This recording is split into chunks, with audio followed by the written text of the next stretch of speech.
Dando sequência ao nosso estudo do livro Devassando o Invisível, livro esse que trata de fenômenos e fatos transcendentes observados pela mediunidade de Ivone do Amaral Pereira, sob orientação dos espíritos guias dessa médium. Esse livro foi escrito em 1963. Capítulo 1. Nada de novo. Esta é a segunda parte. Dentre as comunicações analisadas por Bozano, ressaltaremos as concedidas pelo espírito do inesquecível artista cinematográfico Rodolfo Valentino, falecido em agosto de 1926. Rodolfo Valentino disse à sua esposa, Natasha Rambova, nas sessões realizadas em Nice, na França, e consideradas cientificamente muito importantes, nas quais são citados pormenores desse mundo espiritual, e que muito edificam os estudiosos. Não nos furtaremos ao prazer de oferecer ao leitor um substancioso trecho das mesmas comunicações. Assim, se expressa o espírito do célebre astro, através da psicografia do médium norte-americano George Benjamin Werner, dirigindo-se à sua esposa. Diz ele: aqui tudo o que existe parece constituído em virtude das diferentes modalidades pelas quais se manifesta a força do pensamento. Afirmam-me que a substância sobre que se exerce a força do pensamento é, na realidade, mais sólida e mais durável do que as pedras e os metais do meio terrestre. Muitas dificuldades encontrais, naturalmente, para conceber semelhante coisa, que parece não se concilia com a ideia que se pode formar das modalidades em que se devera manifestar-se a força do pensamento. Eu, por minha parte, imaginava tratar-se de criações formadas de uma matéria vaporosa.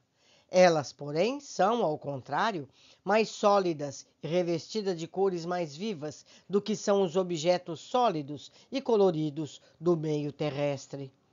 As habitações são construídas por espíritos que se especializaram em modelar, pela força do pensamento, essa matéria espiritual.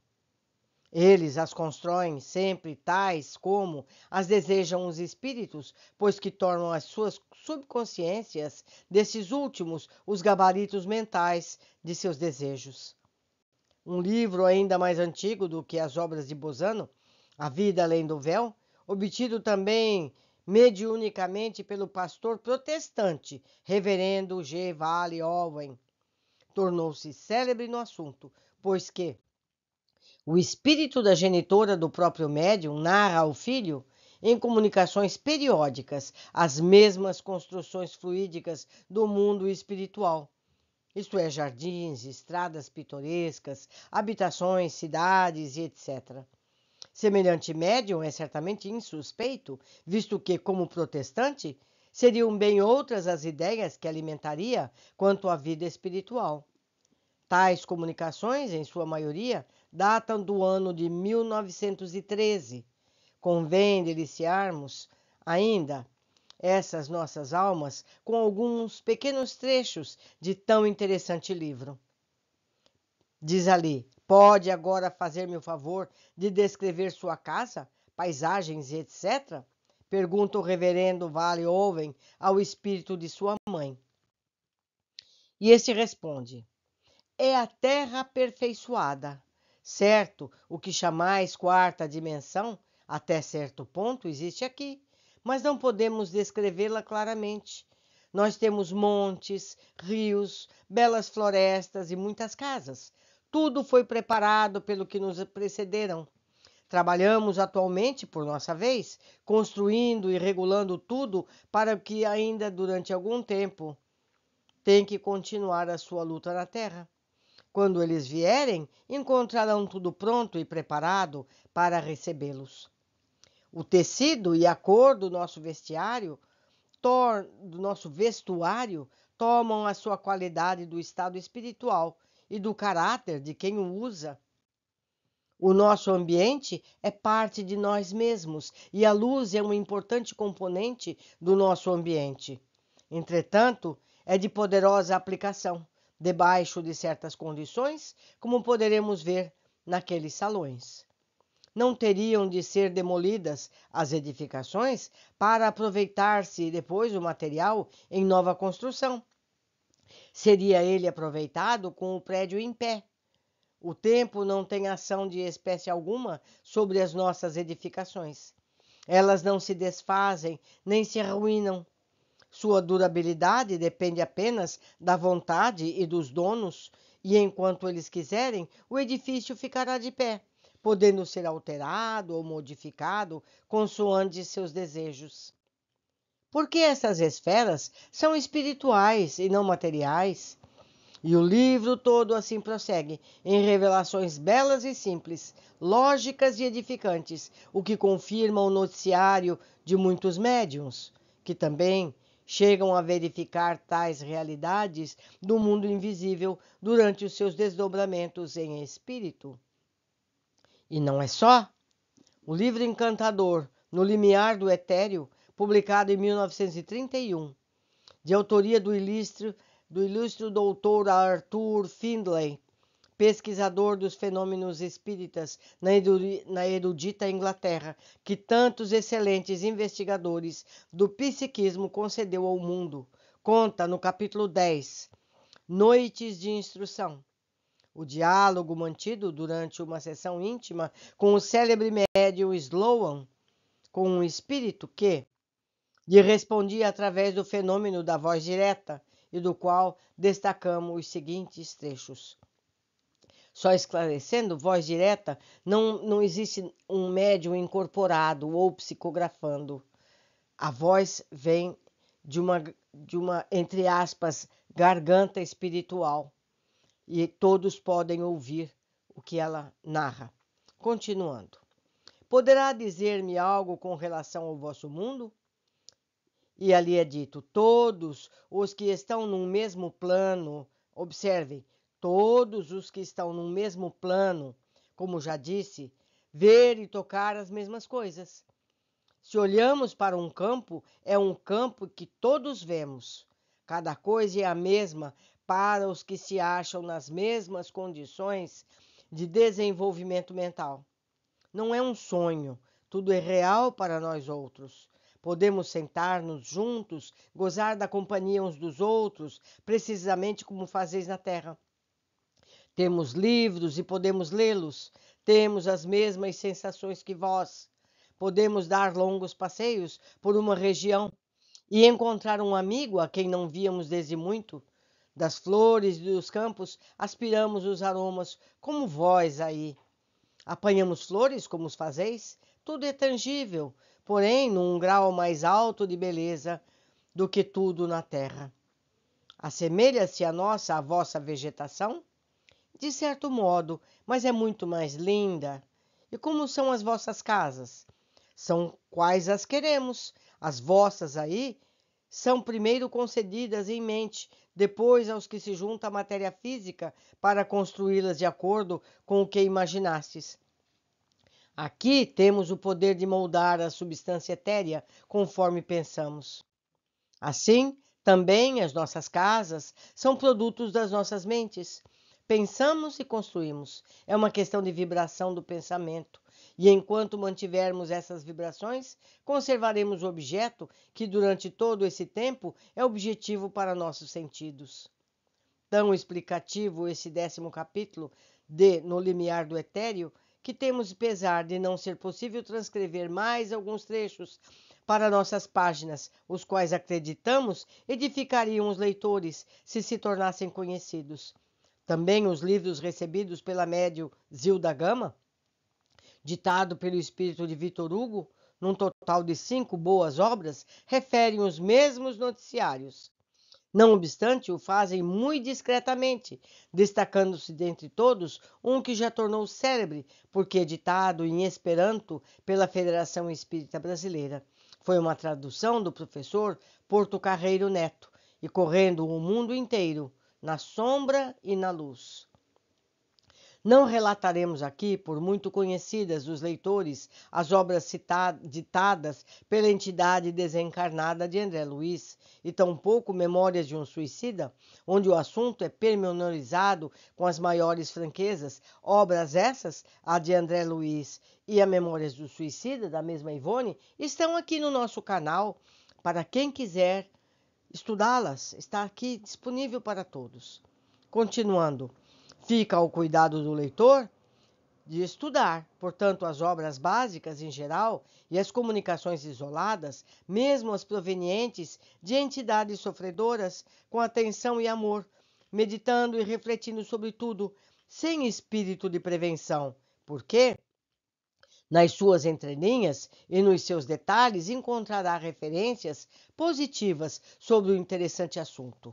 E vale ainda declarar que não deveremos julgar, sejam quais revelações realidades existentes em outros planetas. Não, os termos dos espíritos são categóricos. Tratam-se de esferas fluídicas no mundo invisível, a nós aqui na Terra. Ao contrário, aos médios inclinados a acreditarem que aquelas descrições traduziriam a vida em diferentes planetas, ou os próprios espíritos instrutores advertiram, chamando-lhes a atenção para o fato de que não se tratavam de planetas materiais, e sim do mundo espiritual, a verdadeira pátria do espírito. Costumam alegar os contraditores que as obras ditadas mediunicamente, contendo tais conceitos, seriam mistificações, o termo recurso ou o escudo de que se servem aqueles que se sentem contrariados sempre que assuntos novos e, sobretudo, inéditos são apresentados, ou sejam fantasias do cérebro dos médiuns ignorantes, como se expressam alguns em oratórias entusiastas. Lembramos, porém, que as obras de Leon Denis estão recheadas dessas informações.